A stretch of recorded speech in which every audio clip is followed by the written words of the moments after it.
falando um pouquinho da sua história, você hoje é a terceira geração, não é isso? Exato, exato. E se você puder falar, como é que foi a transição da segunda para a terceira geração, ou seja, do seu pai para você, como é que foi? Foi tranquilo? Eu sei a história, mas eles não sabem. Então, para o pessoal poder entender um pouquinho como foi essa transição, como é que você já trabalha em supermercado há quanto tempo? Como é que foi esse processo de transição da segunda para a terceira geração? Eu já estou no supermercado há um pouquinho mais de 25 anos aí, né? Então, nasci dentro do supermercado, trabalhando 38 com 25 anos, na empresa nasceu dentro do mercado. da família. Exato, né? Então, assim, a transição não foi planejada, foi uma transição de uma forma até traumática, porque eu perco meu pai em 2018 no acidente de carro, né? Então, meu pai ainda novo, 54 anos, né? Então, assim, ele... a gente não esperava, não houve um planejamento, a gente foi pego de surpresa e muitas vezes, acho que a maioria das empresas familiares acontece isso, né? Infelizmente, essas coisas acontecem do proprietário ou da primeira geração, ou então, no meu caso, da segunda geração, vem acontecer alguma coisa que você não espera, que você não está preparado, né, para isso, e ela acontece do dia para a noite. Comigo não foi diferente, foi dessa forma que aconteceu, e eu já estava inserido, né, já fazia parte da diretoria do negócio, né, até então a diretoria éramos só eu e meu pai, ele já vinha, de certa forma, me cobrando, me preparando do jeito dele, da forma dele, né, que veio a contribuir muito para mim, ele tinha uma visão muito ampla sobre isso, mas não era uma preparação Você não estava pronto, para uma né? sucessão, não, pronto de forma alguma, e também não era uma preparação para uma sucessão, mas não que era planejado de uma forma tão rápida, né? Óbvio. Ia levar pelo menos, sei lá, o teu pai tá com 56? A gente tá falando de, sei lá, anos. uns 7 a 10 anos pelo menos para fazer a sucessão. Pelo menos, né? Assim, aí a gente... E pela pegada dele, a visão dele e a velocidade dele, eu acredito que até mais tempo, né? Meu pai, ele procurava muita inovação, ele estava sempre se atualizando, então ele não estava estagnado no mercado, né? Então, assim, eu acredito que teríamos construído uma história juntos, porque a nossa diferença de idade eram apenas 20 anos, né? Então, assim, era mais uma preparação para construir uma história juntos do que propriamente uma passada de bastão, né? Seria esse o planejamento, né? Agora conta, mas aqui abre o coração, quanto conturbado foi essa virada quando seu pai morreu? É sempre muito conturbado, porque primeiro que você tem a questão sentimental, né? Então você tem a parte sentimental, que ela é um baque e não tem nada que pode ser feito, né? Fica todo mundo muito triste, é um baque emocional muito grande. E junto disso vem que você perde o capitão do seu navio. Então, naquele momento, o grande gestor que detinha a visão do negócio, onde a gente estava, para onde nós iríamos, né? A pessoa que tinha a visão do todo, do quadro, que não só colocava a gente no rumo que a gente deveria seguir, como também quando, no meu caso, você tem uma liberdade muito grande de fazer as coisas acontecer, é muito bom você ter essa liberdade e um esteio onde você se apoia, que era o meu caso naquele momento. Então eu podia estar testando as coisas, errando, fazendo acontecer, corrigindo rota, sem tendo o apoio dele e a visão dele de falar, olha, eu acho que vai dar muito certo, pode acelerar, não, vamos recuar. Então, assim, era uma situação muito favorável para mim. Eu trabalhava realmente, né, sendo muito cobrado, sendo preparado, mas também uma situação muito confortável de não ter que lidar sozinho com os meus erros, não ter que lidar sozinho com a situação do mercado do dia a dia. Então é um transtorno muito grande profissional, você perder essa pessoa, você perder essa referência, né? E sem falar que tudo acontece ao mesmo tempo, né? É natural que no momento que, por mais que tinha uma experiência de mercado vivida ali, mas não era eu que respondia, né?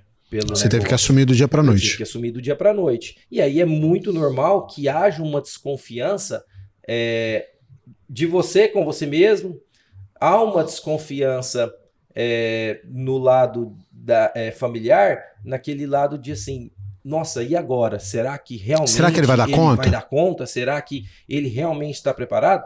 É uma desconfiança legítima e normal que seja dessa forma, né? E inclusive que precisa acontecer. Tem que se questionar, nossa, será que está preparado? Será que dá conta? Será que como será que vai ser daqui para frente? Precisa ter esses questionamentos mesmo. Né? Então, isso tudo acontece de uma vez só. E sem falar que os ruídos externos, esses são prejudiciais, né? Porque aí as pessoas, elas não desconfiam, elas têm certezas, né? Então, as pessoas, elas têm certezas que não vão dar certo, que não vai dar certo. As pessoas têm certeza de que você não está preparado. E, na verdade, elas não sabem de absolutamente nada. Né? Porque, obviamente, não vive o dia a dia com você. Então, assim, acontecer isso tudo ao mesmo tempo, com um emocional extremamente abalado, realmente é uma carga que você não tem tempo de absorver ela. Você precisa agir, você precisa tomar uma ação, porque senão aquela situação vai te engolir e um dia após o outro não vai melhorar. Né? Você não vai ficar com o emocional menos abalado com uma semana, com um mês. Não vai. 2 meses não vai, é muito ruim. Você vai sentir. Meu pai já. E o barco não parou, o barco tem que continuar andando. Faz 7 anos que meu pai faleceu e eu sinto a falta dele todos os dias até hoje. Então eu não podia me dar o luxo de esperar nenhum dia, porque eu sabia que essa falta não ia acabar tão cedo. Então, profissionalmente, eu precisava agir e agir naquele momento e não podia perder nenhum minuto. Como legado, eu entendo. Como desafio, quais foram os desafios mais complicados que você passou nessa virada? Porque assim, eu quero chegar na tua história presente, mas é uma contribuição importante para as pessoas entenderem que dá... E o Covid também acabou fazendo isso muito com todo mundo, né? Então muita gente teve família, gente que, sei lá, morreu em 15 dias.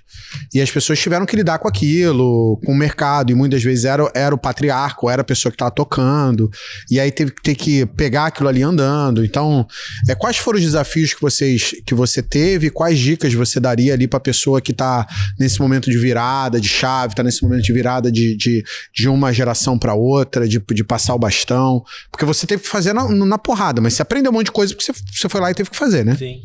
O desafio é sempre o financeiro. Né? Ele sempre vai ser o principal desafio, porque a nossa empresa ela sempre foi uma empresa muito saudável financeiramente. Então o desafio financeiro naquele momento era não havia tido uma transição da primeira para a segunda geração. Meu avô hoje ele ainda é vivo, né? Ele já não participa do negócio já há muitos anos, mas ele ainda é vivo. E naquele momento, ele e meu pai tocavam os negócios ainda junto. Meu pai já praticamente tomando todas as decisões, mas seu avô era consultado. Ele sempre presente, né, também no negócio, principalmente no agronegócio, né? Ele quem tomava mais as decisões no agronegócio. Estava havendo uma migração para o meu pai. Então, assim, aquele chapéu de dono, né, ele não tinha nem passado ainda. Ele não tinha passado, e assim, na verdade, ele tinha sido multiplicado.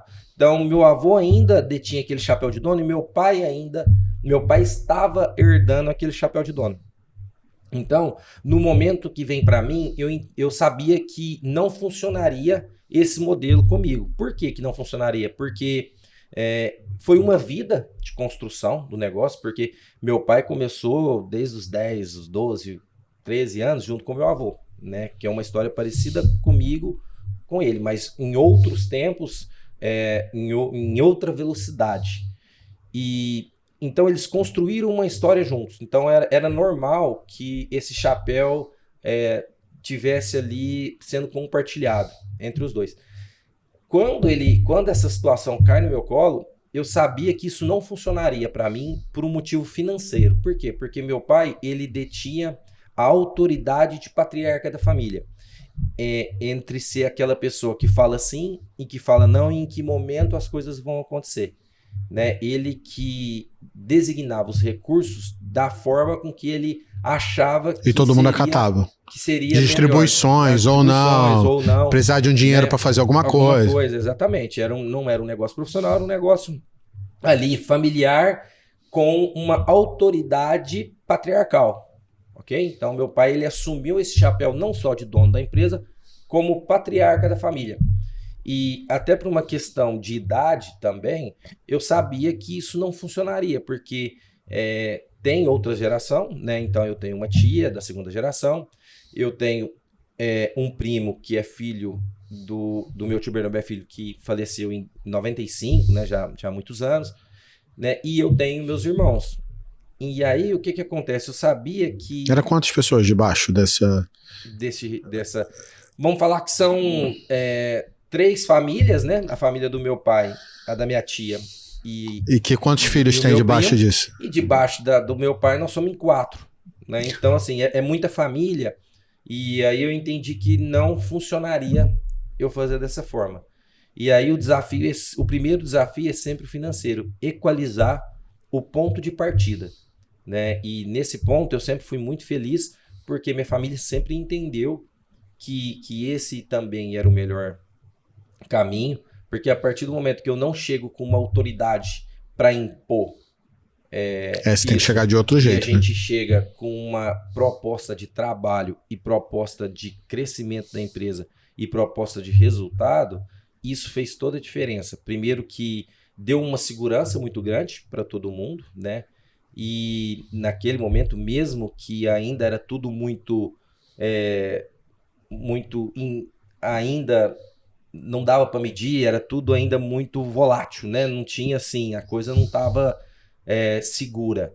Mas com uma proposta de trabalho, né, as pessoas elas tendem a ficar mais à vontade, né? E aí naquele momento a gente definiu o que seria a distribuição, né? Podemos chamar de distribuição de lucro, mas o que seria o financeiro para cada um? Para cada um, né? Que é onde grita, né? Porque é onde todos os sócios. Porque todo mundo tem a conta para pagar, não tem como, né? Então assim, isso é normal. Todo mundo vivia dali, mas nem todo mundo trabalhava ali.